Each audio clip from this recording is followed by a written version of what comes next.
ओम घृणी सूर्याय नमः। आप सभी पर सूर्य भगवान की कृपा सदा बनी रहे। इससे पहले की कथा सुनने के लिए आप सभी का बहुत बहुत धन्यवाद।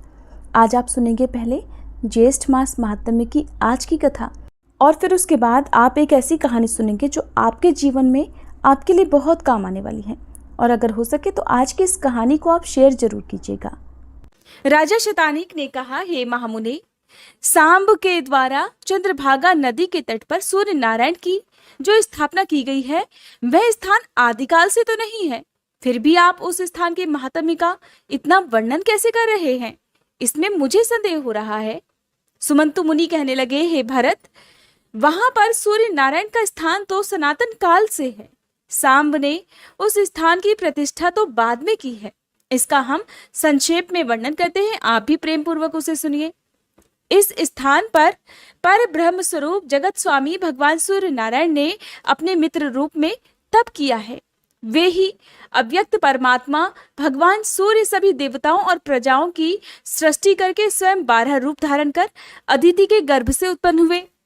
इसी कारण उनका नाम आदित्य पड़ गया। इंद्र, धाता, पर्जन्य, पूषा, त्वष्टा, अर्यमा, भग, विवस्वान, अंशु, विष्णु, वरुण तथा मित्र, ये सूर्य भगवान की 12 मूर्तियां हैं। इन सब से संपूर्ण जगत व्याप्त है। इनमें से प्रथम इंद्र नामक मूर्ति देवराज में स्थित है, जो सभी दैत्यों और दानवों का संहार करती है। दूसरी धाता नामक मूर्ति प्रजापति में स्थित होकर सृष्टि की रचना करती है। तीसरी पर्जन्य नामक मूर्ति किरणों में स्थित होकर अमृत वर्षा करती है। पूषा नामक चौथी मूर्ति मंत्रों में अव्यवस्थित होकर प्रजा पोषण का कार्य करती है। पांचवी त्वष्टा नाम की जो मूर्ति है वह वनस्पतियों और औषधियों में स्थित है। छठी मूर्ति अर्यमा प्रजा की रक्षा करने के लिए पुरों में स्थित है। सातवीं भग नामक मूर्ति पृथ्वी और पर्वतों में विद्यमान है। आठवीं विवस्मान नामक मूर्ति अग्नि में स्थित है और वह प्राणियों के भक्षण किए हुए अन्न को पचाती है। नवी अंशु नामक मूर्ति चंद्रमा में अवस्थित है, जो जगत को आप्यायित करती है। 10वीं विष्णु नामक मूर्ति दैत्यों का नाश करने के लिए सदैव अवतार धारण करती है। 11वीं वरुण नाम की मूर्ति समस्त जगत की जीवनदायिनी है और समुद्र में उसका निवास है, इसलिए समुद्र को वरुणालय भी कहा जाता है। 12वीं मित्र नामक मूर्ति जगत का कल्याण करने के लिए चंद्रभागा नदी के तट पर विराजमान है। यहाँ सूर्य नारायण ने मात्र वायुपान करके तप किया है और मित्र रूप से यहाँ पर अव्यवस्थित है, इसलिए इस स्थान को मित्रपद अर्थात मित्रवन भी कहते हैं। ये अपनी कृपामयी दृष्टि से संसार पर अनुग्रह करते हुए भक्तों को भांति भांति के वर देकर संतुष्ट करते रहते हैं। ये स्थान पुण्यप्रद है। महाबाहो, यहीं पर अमित तेजस्वी सांब ने सूर्य नारायण की आराधना करके मनोवांछित फल प्राप्त किया है। उनकी प्रसन्नता और आदेश से सांब ने यहाँ भगवान सूर्य को प्रतिष्ठापित किया। जो पुरुष भक्ति पूर्वक सूर्य नारायण को प्रणाम करता है और श्रद्धा भक्ति से उनकी आराधना करता है, वह संपूर्ण पापों से मुक्त होकर सूर्य लोक में निवास करता है। अब जानिए देवर्षि नारद के द्वारा सूर्य के विराट रूप तथा उनके प्रभाव के वर्णन के बारे में। सुमंतु मुनि बोले, हे राजन, भयंकर कुष्ठ रोग का शाप प्राप्त कर दुखी होकर सांब ने अपने पिता भगवान श्री कृष्ण से पूछा, हे तात, मेरा यह कष्ट कैसे दूर होगा? कृपा कर इसका कोई उपाय भी आप बताइए। भगवान श्री कृष्ण कहने लगे, वत्स, तुम भगवान सूर्य की आराधना करो, उससे तुम्हारा यह कुष्ठ रोग दूर हो जाएगा। तुम देवर्षि नारद द्वारा सूर्य नारायण के आराधना विधान की शिक्षा प्राप्त करो, वे प्रसन्न होकर तुम्हें विस्तार से उनकी आराधना का विधान बतलाएंगे। एक दिन नारद जी द्वारकापुरी में भगवान श्री कृष्ण का दर्शन करने के लिए आए। उसी समय सांब ने अत्यंत विनम्र भाव से जाकर उन्हें प्रणाम किया और हाथ जोड़कर प्रार्थना की। कहने लगे कि महामुने, मैं आपकी शरण में हूँ, आप मेरे ऊपर कृपा कर कोई ऐसा उपाय बतलाइए जिससे मेरा शरीर कुष्ठ रोग से मुक्त हो सके और मेरा कष्ट भी दूर हो जाए। नारद जी कहने लगे, सांब, सभी देव जिनकी स्तुति करते हैं उन्हीं का तुम भी पूजन करो, उन्हीं की कृपा से तुम रोग से मुक्त हो पाओगे। नारद जी की बात सुनकर सांब ने फिर पूछा, महाराज, देवगण किसका पूजन और स्तवन करते हैं, आप ही उसे भी बताएं, जिससे मैं उनकी शरण में जा सकूं।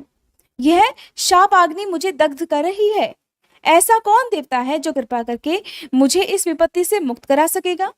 तब नारद जी कहने लगे, पुत्र, समस्त देवताओं के पूज्य, नमस्कार करने योग्य और निरंतर स्तुति योग्य भगवान सूर्य नारायण ही हैं। तुम उनके प्रभाव को सुनो। किसी समय समस्त लोकों में विचरण करता हुआ मैं सूर्य लोक में जा पहुंचा। वहां मैंने देखा कि देवता, गंधर्व, नाग, यक्ष, राक्षस और अप्सराएं सूर्य नारायण की सेवा में लगे हुए हैं। गांधर्व गीत गा रहे हैं और अप्सराएं नृत्य कर रही हैं। राक्षस, यक्ष तथा नाग शस्त्र धारण करके उनकी रक्षा करने के लिए वहां पर खड़े हुए हैं। ऋग्वेद, यजुर्वेद और सामवेद मूर्तिमान स्वरूप धारण कर स्वयं स्तुति कर रहे हैं और ऋषिगण भी वेदों की ऋचाओं से उनका स्तवन कर रहे हैं। मूर्ति रूप में प्रातः, मध्याह्न और सायंकाल की तीनों सुंदर रूप वाली संध्याएं हाथ में वज्र तथा बाण धारण किए हुए सूर्य नारायण के चारों ओर स्थित हैं। प्रातः संध्या रक्त वर्ण की है, मध्याह्न संध्या चंद्रमा के समान श्वेत वर्ण की और सायं संध्या मंगल के समान वर्ण वाली है। आदित्य, वसु, रुद्र, मरुत तथा अश्विनी कुमार आदि सभी देवगण तीनों संध्याओं में उन भगवान सूर्य का पूजन करते हैं। इंद्र सदैव वहां खड़े होकर भगवान सूर्य की जय जयकार करते रहते हैं। गरुड़ का ज्येष्ठ भ्राता अरुण उनका सारथी है। वह काल के अवयवों से निर्मित उनके रथ का संचालक भी है। हरे वर्ण के छंदरूप 7 अश्व उनके रथ में जुटे हुए हैं। राज्ञी तथा निशुभा नाम की 2 पत्नियां उनके दोनों ओर बैठी हुई हैं। सभी देवता हाथ जोड़कर उनके चारों ओर खड़े हुए हैं। पिंगल, लेखक, दंडनायक, आदिगण तथा कलमाश नामक 2 पक्षी द्वारपाल के रूप में उनकी सेवा में लगे हुए हैं। दिंडी उनके सामने और ब्रह्मा आदि सभी देवता उनकी स्तुति कर रहे हैं। भगवान सूर्य नारायण का ऐसा प्रभाव देखकर मैंने सोचा कि यही देव हैं जो समस्त देवताओं के पूज्य हैं। सांब, तुम भी उन्हीं की शरण में जाओ। तब सांब पूछने लगे कि महाराज, मैं भलीभांति ये जानना चाहता हूँ कि सूर्य नारायण सर्वगत कैसे हैं, उनकी कितनी रश्मियां हैं, कितनी मूर्तियां हैं। रागी तथा निक्षुभा नाम की ये दोनों पत्नियां कौन हैं? पिंगल, लेखक और दंडनायक वहां क्या काम करते हैं? कलमाश पक्षी कौन है? उनके आगे स्थित रहने वाले दंडी कौन है? और वे कौन कौन देवता हैं जो उनके चारों ओर खड़े रहते हैं? मुनिवर, कृपया आप इन सब का तत्वतः अच्छी तरह से वर्णन कीजिए, जिससे मैं भी सूर्य नारायण के प्रभाव को जानकर उनकी शरण में जा सकूं। तब देवर्षि नारद कहने लगे, सांब, अब मैं सूर्य नारायण के महात्म्य का वर्णन कर रहा हूं, तुम भी उसे प्रेम पूर्वक सुनो। विवस्वान देव अव्यक्त कारण नित्य सत और असत स्वरूप हैं। जो तत्व चिंतक पुरुष हैं वे उनको प्रधान और प्रकृति कहा करते हैं। वे गंध, वर्ण तथा रस से हीन और शब्द और स्पर्श से रहित हैं। वे जगत की योनि हैं तथा सनातन पर ब्रह्म है। वे सभी प्राणियों के नियंता हैं। वे अनादि अनंत अज सूक्ष्म त्रिगुण निराकार तथा अविज्ञेय हैं। उन्हें परम पुरुष कहा जाता है। उन्हीं महात्मा भगवान सूर्य से ये समस्त जगत परिव्याप्त है। उन परमेश्वर की प्रतिमा ज्ञान और वैराग्य लक्षणों वाली है। उनकी बुद्धि धर्म और ऐश्वर्य को प्रदान करने वाली बाह्य बुद्धि कही जाती है। उन अव्यक्त की जो भी इच्छा होती है वही सब उत्पन्न होता है। वे ही सृष्टि के समय चतुर्मुख ब्रह्मा बन जाते हैं और प्रलय के समान काल रूप हो जाते हैं।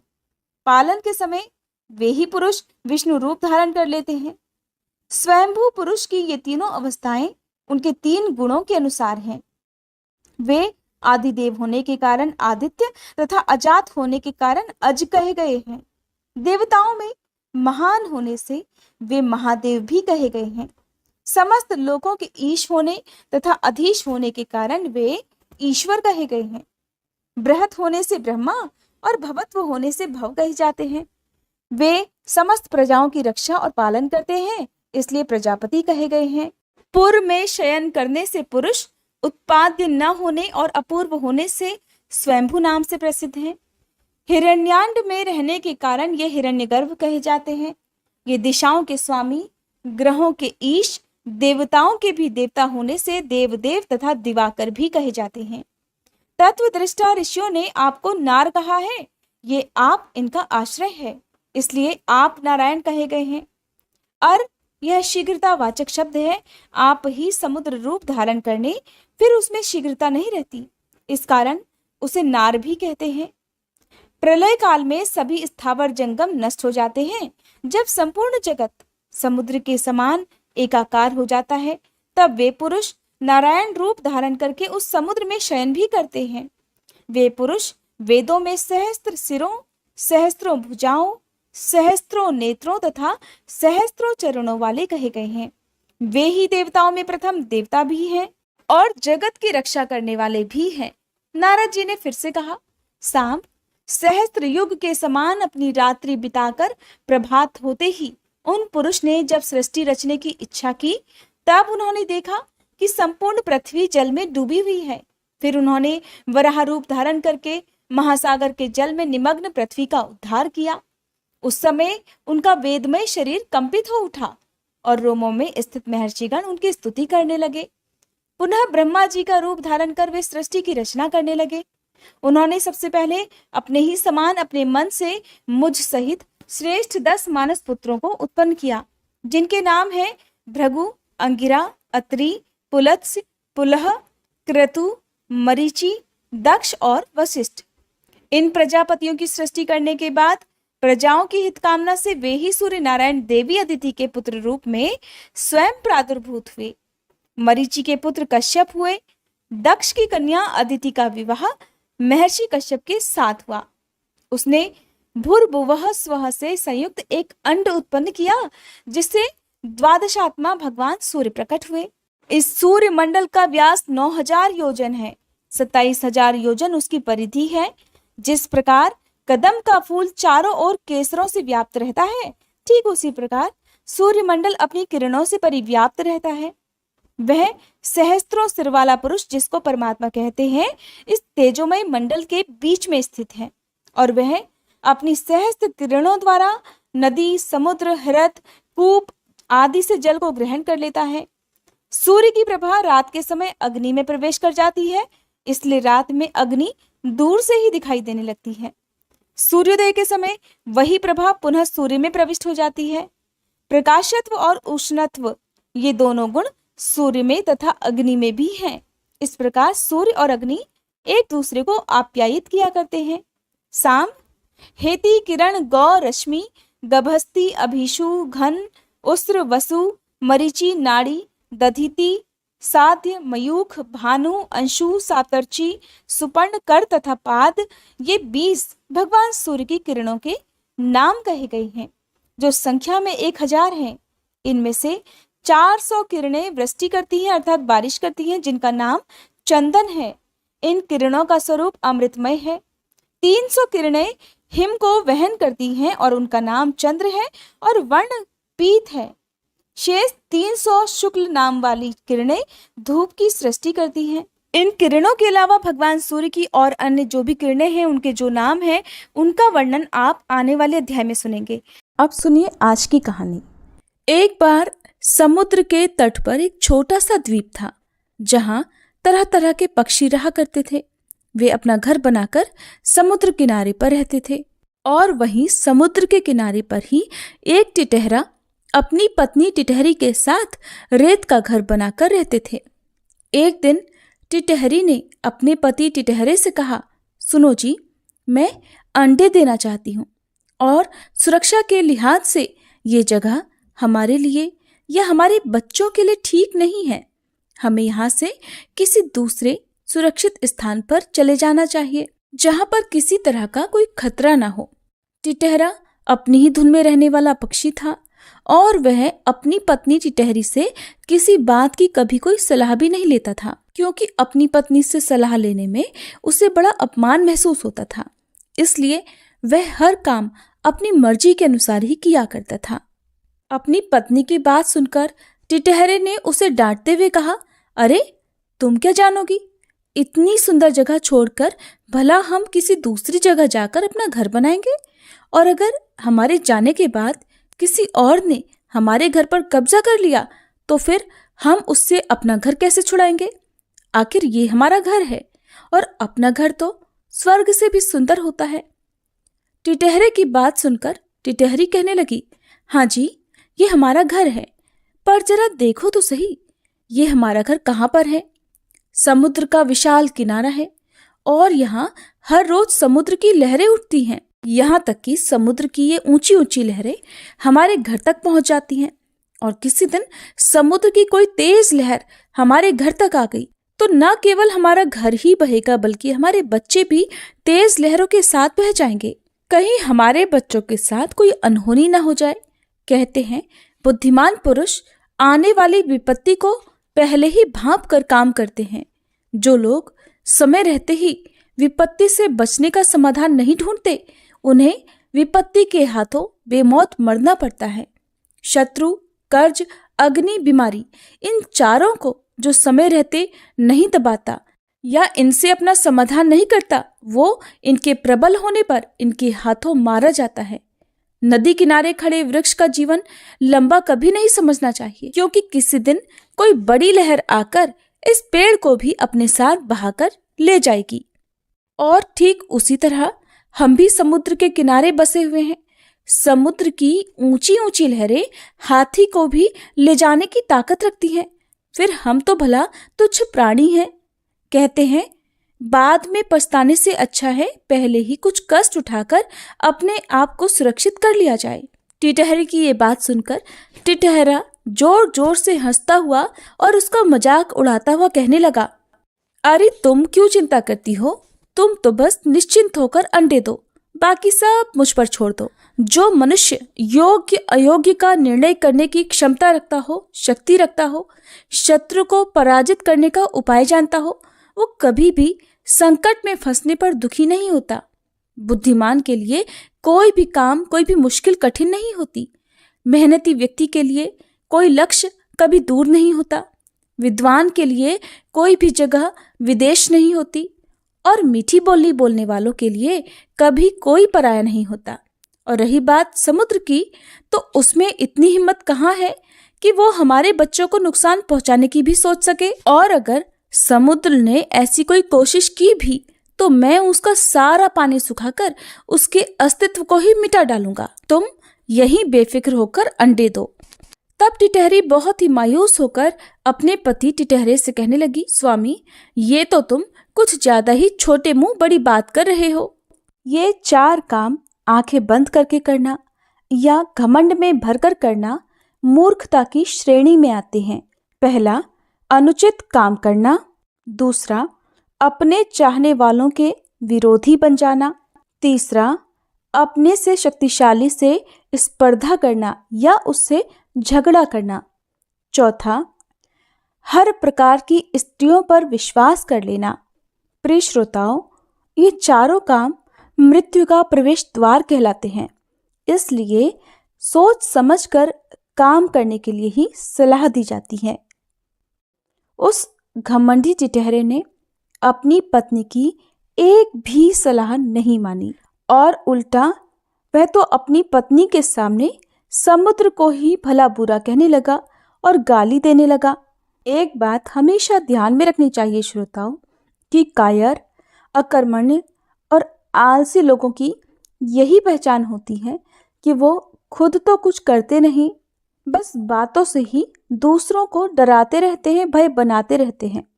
टिटहरे ने भी अपनी पत्नी के सामने खूब अपनी वीरता के गुण गाए, अपनी भुजाओं को ठोका, लेकिन टिटहरी उसे बार बार समझाती रही और अपनी बात पर अड़ी रही कि अंडे देने के लिए ये जगह बिल्कुल भी सुरक्षित नहीं है, उन्हें ये जगह छोड़ देनी चाहिए। लेकिन टिटहरे ने उसकी एक भी नहीं सुनी। आखिरकार मजबूर होकर टिटहरी को वहीं पर अंडे देने पड़े। उधर समुद्र उस घमंडी टिटहरे की ये सारी घमंड भरी बातें ध्यान से सुन रहा था।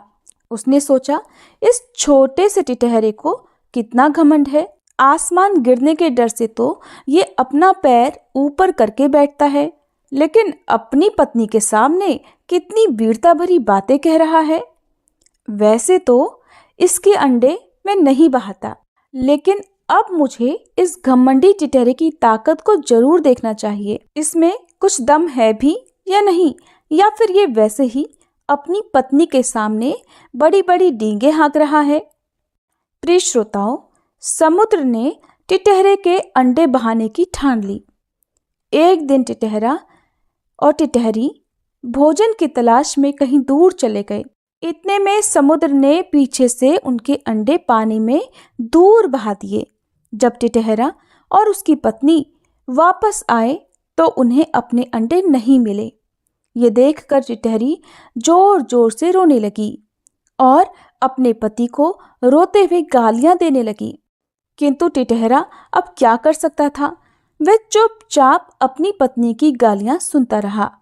प्रिय श्रोताओं, कहते हैं जो अपनी पत्नी की या अपने हितैषी बंधुओं की बात नहीं मानते, उन्हें जीवन में पछताने के सिवा और कुछ भी नहीं करना पड़ता।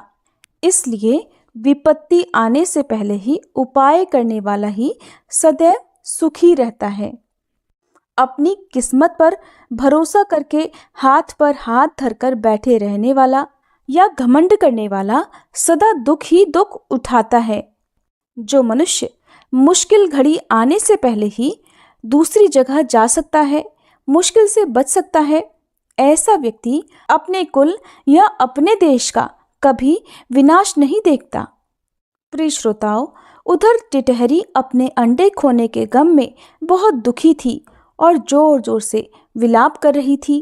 प्रिय श्रोताओं, उधर टिटहरे की तीखी वाणी टिटहरे के हृदय को छलनी कर रही थी और टिटहरा खुद भी अपने बच्चों के गम में डूबा हुआ था।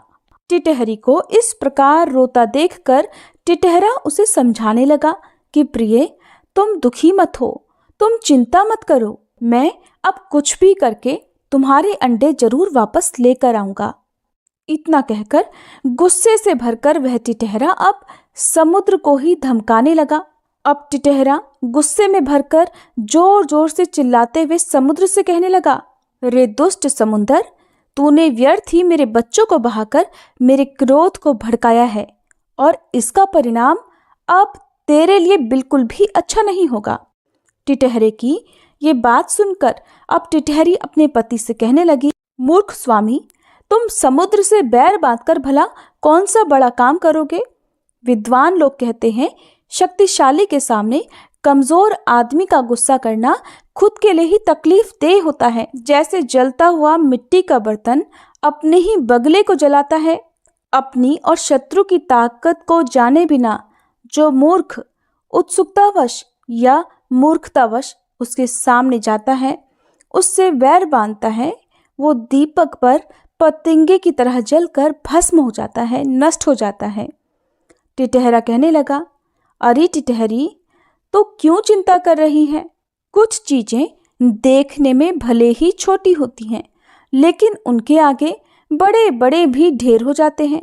जैसे अंकुश देखने में छोटा होता है पर विशाल काय हाथी को बस में रखता है, जैसे छोटा सा दीपक देखने में छोटा होता है लेकिन विशाल अंधेरे को मिटा डालता है, जैसे बिजली आकार में छोटी होती है लेकिन जब गिरती है तो बड़े से बड़े पर्वत को भी चूर चूर कर देती है। बलवान वही होता है जिसमें तेज होता है। प्रिय, अब तुम मेरी ताकत को देखो। मैं अपनी छोटी सी चोंच से किस प्रकार इस समुद्र को सुखा डालता हूँ। टिटहरी टिटहरे को फिर समझाने लगी कि मूर्खता की भी हद होती है। जिस सागर में रोजाना 900 नदियां जल लेकर गिरती हैं, ऐसी 1800 नदियों से रोज भरा जाने वाला समुद्र केवल तुम्हारी एक बूंद से भर जाने वाली चोंच से भला कैसे सूख सकता है? ऐसी बड़ी बड़ी डींगे हाँकने से भला क्या फायदा जो पूरी भी न हो। अगर तुम्हें समुद्र से बैर करना ही है तो क्यों ना अपने मित्रों से, अन्य पक्षियों से सहयोग लेकर इस सागर को सुखाओ। क्योंकि बड़े लोग कहते हैं, जब निर्बल लोग भी अपना समूह बना लेते हैं तो उन्हें कोई हरा नहीं सकता। तिनकों की बुनी हुई रस्सियों से हाथी को भी रोका जा सकता है, वश में किया जा सकता है। प्रिय श्रोताओं, तब टिटहरे ने अपनी पत्नी की बात मानकर आसपास रहने वाले सभी पक्षियों, बगुला, सारस, हंस, मोर आदि से सहायता मांगी। उनसे अपना दुखड़ा सुनाया और कहा कि भाइयों, इस दुष्ट समुद्र ने मेरे अंडे बहाकर मुझे और मेरी पत्नी को दुख दिया है, मेरी पत्नी को रुलाया है। इसलिए इस समुद्र को सुखाने का कोई उपाय करो। टिटहरे की बात सुनकर पक्षी कहने लगे, हे मित्र, हम तुम्हारा दुख भली भांति समझते हैं, लेकिन समुद्र को सुखाने की हम में से किसी के पास भी शक्ति नहीं है। इस तरह व्यर्थ की कोशिश करने से भला क्या फायदा। जो कमजोर आदमी घमंड में चूर होकर अपने से शक्तिशाली आदमी से झगड़ा करता है, बैर बांधता है, वह अपने पतन का खुद कारण बनता है। इसलिए एक काम कर सकते हैं, हम सभी पक्षी मिलकर गरुड़ जी के पास चलते हैं। गरुड़ जी पक्षियों के देवता हैं और बहुत महान भी हैं। क्यों ना हम सभी चलकर उनके सामने अपनी व्यथा कहें। गरुड़ जी बहुत महान हैं और वे समुद्र से बदला अवश्य लेंगे और तुम्हारी सहायता भी करेंगे। अगर गरुड़ जी ने हमारी सहायता करने से इनकार कर भी दिया तो हमें बुरा भी नहीं लगेगा, क्योंकि कहते हैं, एक दिल के मित्र के पास, गुणी नौकर के पास, कहना मानने वाली पत्नी के पास, ताकतवर स्वामी के पास, अपना दुख बताने से मनुष्य सदा सुखी रहता है। इसलिए हम सबको गरुड़ जी के पास चलना चाहिए। प्रिय श्रोताओं, इस तरह निश्चय करके सारे पक्षी गरुड़ जी के पास उड़ चले और उन्हें अपना दुख सुनाया। कहने लगे, हे स्वामी, आपके होते हुए भी इस टिटहरे के अंडे समुद्र ने चुरा लिए हैं। इस कारण इसका कुल विनाश हो गया है। ये और इसकी पत्नी बहुत दुखी हो रहे हैं। कहीं समुद्र फिर घमंड में आकर किसी दूसरे पक्षी के साथ ऐसा ना करे, इसीलिए हम सहायता मांगने के लिए आपके पास आए हैं। इस संसार में किसी एक व्यक्ति के द्वारा निंदनीय कार्य करने पर दूसरे व्यक्ति भी वैसा ही निंदनीय कार्य कर सकते हैं। इस संसार में एक दूसरे के पीछे चलने वाले लोग बहुत सारे हैं। जो किसी भी प्रकार का कोई निंदनीय कार्य करता है, बाकी सब भी उसके पीछे पीछे वही काम करते रहते हैं। वो लोग दूसरे की भलाई को नहीं समझ सकते। हे गरुड़ देव, आप हमारे राजा हैं, इसलिए हमारी रक्षा कीजिए। कहते हैं, जो राजा अपनी प्रजा की रक्षा करता है उसे प्रजा के धर्म से छठा भाग प्राप्त होता है, और जो राजा प्रजा की रक्षा नहीं करता उसे प्रजा के अधर्म का आधा हिस्सा मिल जाता है। इसलिए जिसके अपने परिवारजन अपने बंधु नहीं होते, उसका स्वामी उसका राजा ही होता है। राजा ही उनका रक्षक, उनका स्वामी होता है। प्रिय श्रोताओं, पक्षियों की इस प्रकार की बातें सुनकर गरुड़ जी क्रोधित होकर समुद्र के पास उड़ चले। वे क्रोध के मारे सारे समुद्र को सुखा डालना चाहते थे। उसी समय गरुड़ जी के पास भगवान विष्णु का बुलावा आ गया। एक दूत ने गरुड़ जी को भगवान विष्णु का संदेश सुना दिया, लेकिन गरुड़ जी ने भगवान के पास जाने से इनकार कर दिया और उसने दूत को अपना संदेश कहलवाया। हे भाई पार्षद, तुम भगवान विष्णु से कहना कि इस समय मेरी प्रजा मुश्किल में है। इस समय मेरी प्रजा पर विपत्ति आई हुई है और मैं अपनी प्रजा की रक्षा करने के लिए इस विशालकाय समुद्र को सुखा देना चाहता हूँ। गरुड़ जी की ये बात सुनकर भगवान विष्णु के पार्षद ने सोचा कि आज इन्हें क्या हो गया है, जो ये भगवान विष्णु का संदेश भी अनसुना कर रहे हैं। तब पार्षद ने सोचा कि इस गरुड़ ने तो भगवान के प्रति कभी कोई ऐसी बात ही नहीं की। फिर उससे पूछा कि भाई, जरा बताओ तो सही, भगवान ने तुम्हारा ऐसा कौन सा अपमान किया है जो तुम इतने क्रोधित हो रहे हो और भगवान के पास जाने से इनकार कर रहे हो। तब गरुड़ ने कहा कि भगवान ने कोई अपमान नहीं किया है, लेकिन इस समुद्र ने टिटहरी के अंडे बहा दिए हैं और समुद्र तो भगवान का घर होता है। तुम जाकर भगवान से कहो कि वे समुद्र से टिटहरे के अंडे वापस लौटाने के लिए कहें, नहीं तो आज से मैं भगवान का कोई सेवक नहीं हूँ। उधर गरुड़ जी का संदेश सुनकर भगवान भी सोचने लगे, गरुड़ का रूठना भी जायज है, इसलिए क्यों ना मैं खुद जाकर गरुड़ को बुला कर लाऊं। क्योंकि प्रिय श्रोताओं, जो व्यक्ति अपनी उन्नति चाहता है, ऐसे आज्ञाकारी को खानदानी सेवक की बेइज्जती नहीं करनी चाहिए, बल्कि ऐसे लोगों का पुत्र की तरह पालन करना चाहिए। एक और बहुत महत्वपूर्ण बात कही जाती है कि अगर राजा प्रसन्न होता है तो वो अपने सेवकों को केवल धन देता है, परंतु सेवक को अगर इज्जत मिलती है तो वो अपने प्राण देकर भी स्वामी का उपकार चुकाता है। प्रिय श्रोताओं, इधर भगवान गरुड़ जी को मनाने के उद्देश्य से गरुड़ को साथ लेकर समुद्र के पास पहुंचे और कहने लगे, हे समुद्र देव, या तो तुम टिटहरी के अंडे वापस कर दो, नहीं तो हम तुम्हें सुखा देंगे। भगवान को आग्नेयास्त्र ताने देखकर समुद्र हाथ जोड़कर भगवान से कहने लगा, प्रभु आप ऐसा कष्ट मत उठाइए, आप ऐसा मत कीजिए, मैं अभी टिटहरी के अंडे वापस किए देता हूँ। ऐसा कहते ही समुद्र ने टिटहरी के वो अंडे उन्हें वापस कर दिए। प्रिय श्रोताओं, यहाँ पर एक बात सभी को ध्यान जरूर देनी चाहिए। शत्रु छोटा हो या बड़ा, जब तक उसकी शक्ति का सही अंदाज ना लगे तब तक उससे शत्रुता नहीं करनी चाहिए। नहीं तो जैसे समुद्र टिटहरे से हार गया, उसे मुंह की खानी पड़ी।